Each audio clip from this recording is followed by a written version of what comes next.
There's a lot of consensus in the alliance that clearly Turkey is a rising power in the world. It's the 18th largest economy. It's the one economy that has regained, in Europe, that has regained its footing since, back before the 2008 collapse. There's a recognition that it has a growing influence, not only in the Middle East and its immediate neighborhood, but even more widely. It's a member of the G20.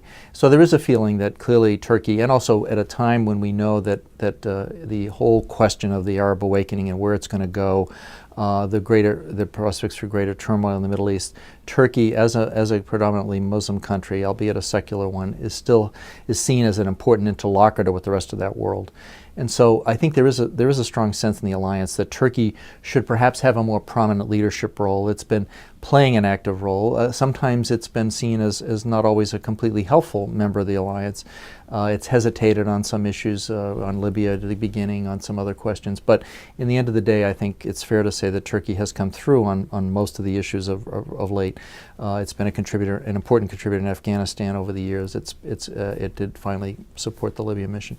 So there's some recognition that maybe the leadership group of the alliance, which used to be the so-called Quad, the US, UK, France, and Germany, obviously things have changed.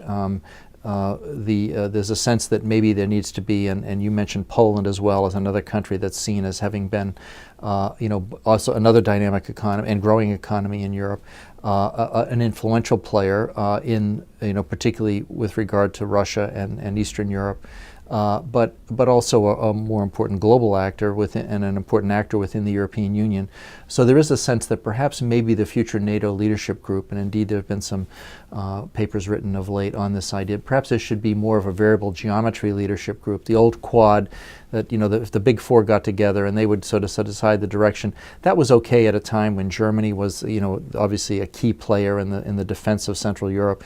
But now that Germany has had some ambivalence about certain NATO missions and has been reducing its defense, it's still the economic powerhouse of Europe, but it's not the military powerhouse anymore. So there's a question of whether that leadership group should be adjusted. And I personally think that's the right thing to do. I think it is important that all 28 NATO allies, if we're going to do anything as an alliance, it's important that all 28 have a say.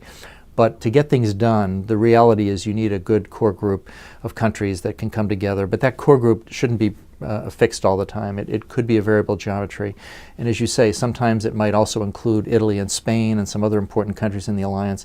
Sometimes it might, and if those come together, or if it's an issue that particularly of importance to the Mediterranean countries, you'd want to certainly have Spain and Italy, in the case of Libya. And maybe if it's something to do with the northern, the Baltic region or the Arctic, you might want to have you'd want to certainly have Norway and even some partner countries like Sweden involved in the mix. But I think NATO needs to adjust to that new reality, the changing geopolitics even within Europe, and the fact that Turkey is a much bigger player, but also Poland and a number of other countries are more influential now.